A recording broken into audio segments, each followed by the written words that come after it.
Now you're talking about sneaky, dirty, underhanded people that want to kill our civilians. They want to go after our civilians. They want to kill not only our civilians, all over the world. And it's going to be stopped. It's going to be stopped. Somebody criticized me the other day because they asked me what I do. And I said, I'm going to bomb the shit out of them. It's true. I don't care. I don't care. They've got to be stopped.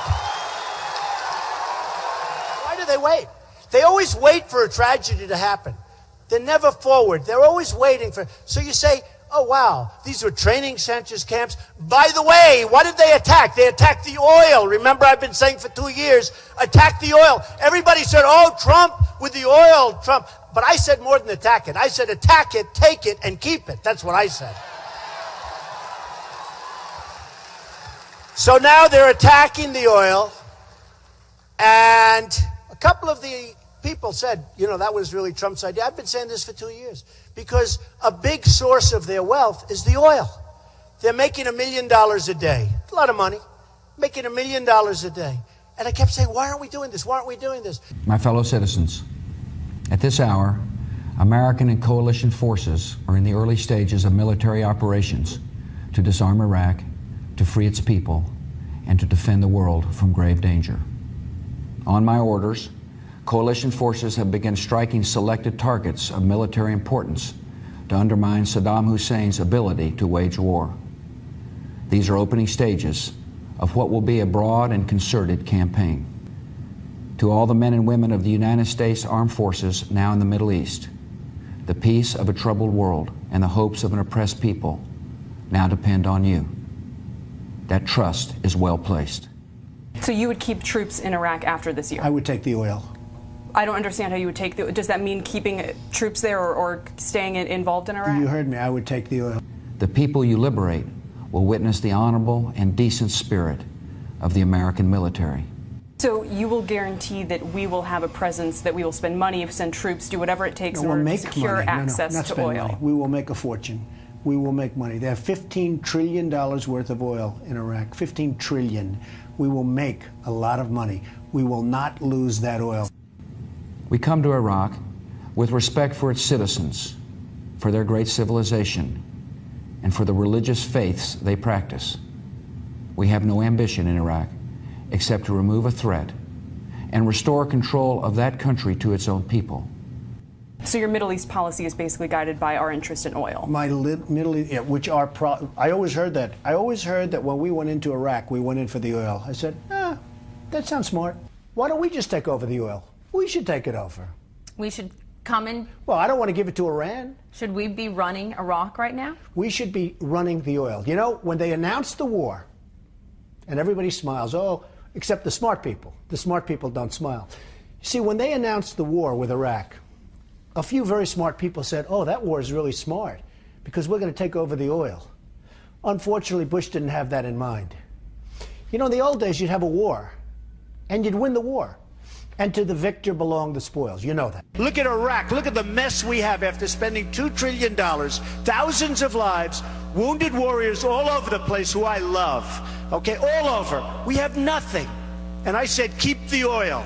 And we should have kept the oil, believe me. We should have kept the oil. The people you liberate will witness the honorable and decent spirit of the American military.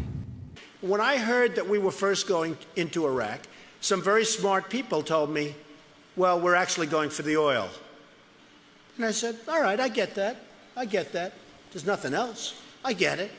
We didn't take the oil.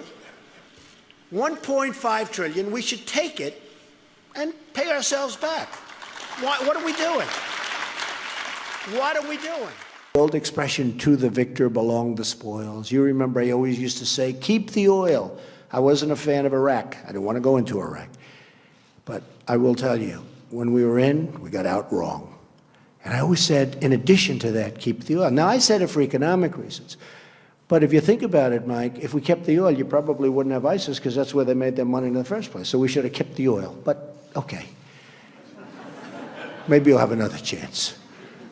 But the fact is, should have kept the oil. go to our Pentagon correspondent, Barbara Starr. Barbara, a lot of questions about what the president meant when he said maybe you'll have another chance to take the oil, talking about those huge oil fields in Iraq. What are you hearing? Well, Wolf, I think it's fair to say there's a lot of raised eyebrows because the U.S. military at this point has no idea what Donald Trump is talking about when he says that. And to the victor goes the spoils. That's called pillaging, and that is something the U.S. military does not do. It's against military law. It's against international law. And today did not go any length to try and straighten that out. At the White House, the new press secretary, Sean Spicer, was asked about it. Have a listen to what he had to say.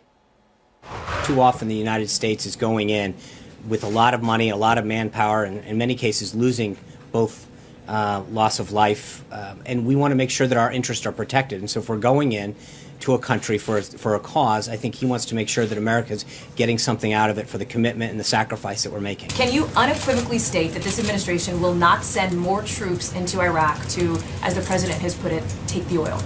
I'm not going to talk about what we may or may not do. I think the president's been very clear that he doesn't telegraph forward what taking options off the table. That's not a good negotiating skill. Various sections where they have the oil. They have, people don't know this about Iraq, but they have among the largest oil reserves in the world, in the entire world. And we're the only ones. We go in, we spend $3 trillion, we lose thousands and thousands of lives, and then, Matt, what happens is we get nothing. You know, it used to be to the victor belong the spoils. Now, there was no victor there, believe me, there was no victor. But I always said, take the oil. One of the benefits we would have had if we took the oil is ISIS would not have been able to take oil and use that oil to fuel themselves. Let's go to our military folks and Chairman Rogers. General Hertling, I mean, you and I have talked about this before. This is the thing that Donald Trump has said from the beginning, take the oil. I cannot wrap my mind around the concept just from a military standpoint, because all I see is you're taking the oil of a sovereign nation, which is our ally, under this antiquated notion of to the victor goes the spoils. They're supposedly our ally, and for the percentage of the country that doesn't hate us already, wouldn't that turn everybody else against the United States if we are stealing Iraq's oil? Well, not if we were in the 16th century, Anderson, but unfortunately we're not. We're in the 21st. And yeah, I've heard Mr. Trump say that. It's on a long list of things that I've heard him say about what the military can and can't do. Having been in northern Iraq, where a good portion of the oil is for almost 2 years, I can tell you I can't wrap my head around it either. So I'm glad he, as a businessman, knows how to do that. I can't figure it out. If it's bringing other corporations in, continuing to pump, while the 19 million Iraqis continue to live and allow us to do that, that'd be great. But it's just really hard to do. Chairman Rogers, I mean, what Trump has said to me in interviews early on was bring in U.S. oil companies, Chevron, others, surround them while they steal the oil, surround them with troops. I mean, does that make any sense to you militarily, strategically, diplomatically? Hey, look at the time, Anderson. Let me get philosophical about this for a moment. Really? How about those? We got a lot of time. We can go to the 10 o'clock hour if you want. Yeah, exactly. Just let me get philosophical for a minute. In the early sweep-up of the war, I will tell you, this was a very popular political position amongst Republicans and Democrats. In every town hall I had as a member of Congress, this was an issue. People saying, well, why don't we have that? It's popular in bars, too, but it doesn't mean that it's... Let me just get to where we were. And my explanation would probably be the same today. We do negotiate a percentage of the revenues from that oil. Matter of fact, the Saudis were committed so much oil in certain circumstances. Other countries committed certain amounts of oil in certain circumstances. So when you say take it, I never did hear him say steal it. This notion of actually physically taking it out of the ground doesn't make a lot of sense to me. But this notion that a percentage can be negotiated to cover U.S. costs, especially ground operations, unrealistic. But and by the way, that actually happened during the course of the war. But that is actually not his plan. His plan is get Chevron, get the American oil companies in, surround them with U.S. troops, and so what you meant to say is percentage of the revenue. I think I heard you say that. Colonel Layden, I mean, just from again, I just think of the reaction of our allies in the rest of Iraq, how they feel about us taking the oil, which is their future. It would be a non-starter for that very reason. You know, what you want to do is you want to build up countries like Iraq, where what comes after ISIS in the case of Syria, and northern Iraq. So there are going to be some significant issues with this neo-mercantilist, 16th century, 18th century, whatever century you want to pick, issue here is something that is very similar to what you might expect a Chinese military leader to say in the present day, because they seem to be developing this neo-mercantilist policy as well. But it is not workable for our particular time and the particular region that we're dealing with here. You want to raise the oil revenues of the countries that are affected by these conflicts, and you want to give them a way in which to live their lives. And that would be a sustained revenue stream that would allow them to do that, right. And that would be essential. Because the idea of General Hurtling of to the victor goes the spoils, it implies that Iraq itself is the enemy and we have crushed them and now we're taking their oil. It implies more than that, Anderson. It implies that the U.S. military that's there is a mercenary force to do these kind of things. Look, there are 18 battlefield cemeteries throughout Europe from World War I and World War II. When you go to those grounds, the people who monitor those cemeteries that have U.S. soldiers in it say, this is the only place that America claims as occupied territory, the places where they buried their dead. We are not, it is not American way of war to go and occupy a land, steal its resources, rape its women, and do the kind of things that Mr. Trump is saying. It is, again, a simplistic approach that's appealing to a certain percentage of Americans. It's worth being really specific about this, because it's one thing to campaign for president by saying you wish the U.S. military would have looted, would have pillaged, would have stolen resources from a country that we were occupying. It's one thing to run for office saying you wish that U.S. forces had committed, incidentally, that war crime and pillaged the countries that we became responsible for as an occupying force once we toppled their government. It's one thing to say that as a candidate, but once you are saying that as the commander-in-chief of the U.S. military, once you're saying, as commander-in-chief, that the U.S. military should steal the oil from countries where our military is operating, and that we might have a chance again to do that in the future. Think about what that means for U.S. troops who are on the ground right now, working with local forces in all of these countries where we haven't stolen the oil, where we've never said before that we were going to steal the oil, where there were lots of local suspicions that we might, and we had to defeat those local suspicions. And presumably those local forces would feel very strongly about us not stealing the oil. Think about what that means for U.S. forces serving in those countries abroad right now.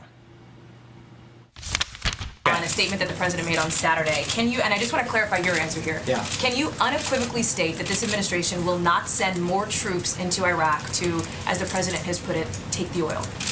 I'm not going to talk about what we may or may not do. I think the president's been very clear that he doesn't telegraph forward what taking options off the table. That's not a good negotiating skill. That's not how he works. There's a reason he's been successful at negotiating, is because he does it in a way that doesn't telegraph to people what he's going to take on or off the table. Whether or not you are going to talk about what we may or may not do, the fact that that is on the table makes this actually not a hypothetical scenario anymore, because that's policy. That's now policy. The White House, President of the United States, has just communicated to the American people and to the world that U.S. troops in oil-producing regions around the world might be there to take the oil from these countries. That very well could be why they're there. The U.S. reserves the right to do that. Borzu Dargahi is a great reporter, longtime Middle East correspondent. He's now a Middle East correspondent for BuzzFeed. After the president made his take the oil remarks this weekend at the CIA, Borzu in Iraq interviewed some militia fighters and Iraqi security officials who right now are working with U.S. troops on the ground in Iraq in the fight against ISIS, where, again, U.S. forces are partnered with Iraqi forces to fight against ISIS. I mean, U.S. forces spent part of the last week blowing up dozens of boats on the Tigris River outside of Mosul to stop ISIS fighters from using those boats to get away from Mosul as Iraqi ground troops continued to clear ISIS out of Mosul. I mean, there are 5,000 plus U.S. troops in Iraq right now who are engaged in the fight against ISIS alongside Iraqi forces. Except now, the new president of the United States says the reason U.S. troops might be there is to get our hands on Iraq's oil. So Borsut Argahi talks with Iraqi fighters to get a reaction to this, and these Iraqi fighters tell him exactly what you think they would say. They say exactly what you or I would say if we found out that some foreign country that was ostensibly here to help us was actually here to steal America's natural resources. Quote, "He cannot do it. He cannot succeed. Of course, I would fight the Americans if they came for the oil. Quote, there's no way Trump could take the oil unless he launched a new military front, and then it would be a new world war." Say these folks who are right now fighting with U.S. troops. The Senate Foreign Relations Committee tonight approved the CEO of Exxon to be America's new Secretary of State. It was a pure party line vote. Senator Marco Rubio of Florida soaked up a bunch of good press about his hypothetical courage and his hypothetical nonpartisan patriotism when he said that he might vote against the Exxon CEO to be Secretary of State because he had real concerns. But of course, naturally, Marco Rubio cast a yes vote for the Exxon CEO. The vote was a party line vote. And the Exxon CEO, Rex Tillerson, now has no barrier to being approved for that position. His vote, his nomination will pass on the floor as well.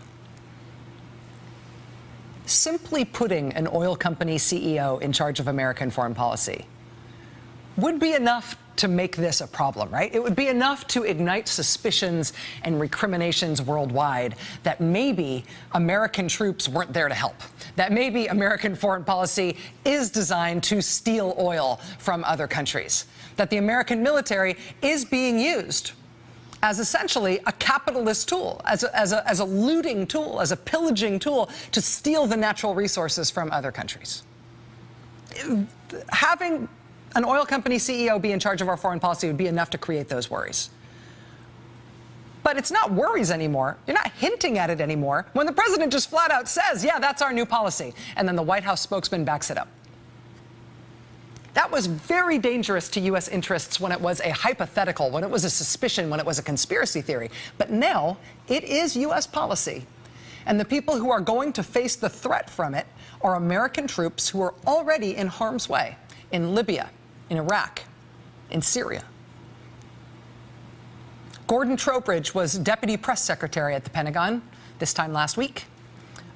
Today, he no longer is.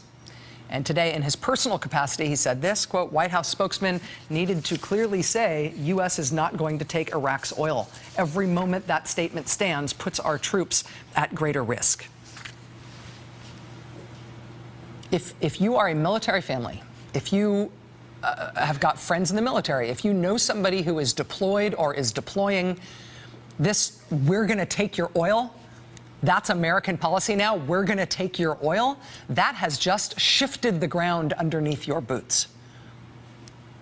Our military has incredible technology and incredible reach, and they take incredible risks. And we as taxpayers pay an incredible price for it. But we support our troops, and we respect their sacrifice, and we worry about the dangers that they face. We do not want them to face unnecessary danger.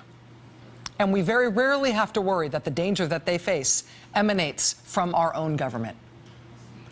But until they fix this, until the new administration fixes this, they have created a daily, clear, and present big new danger for every American who is serving in an oil-producing country abroad, as if their mission wasn't dangerous enough already. I'll be right back.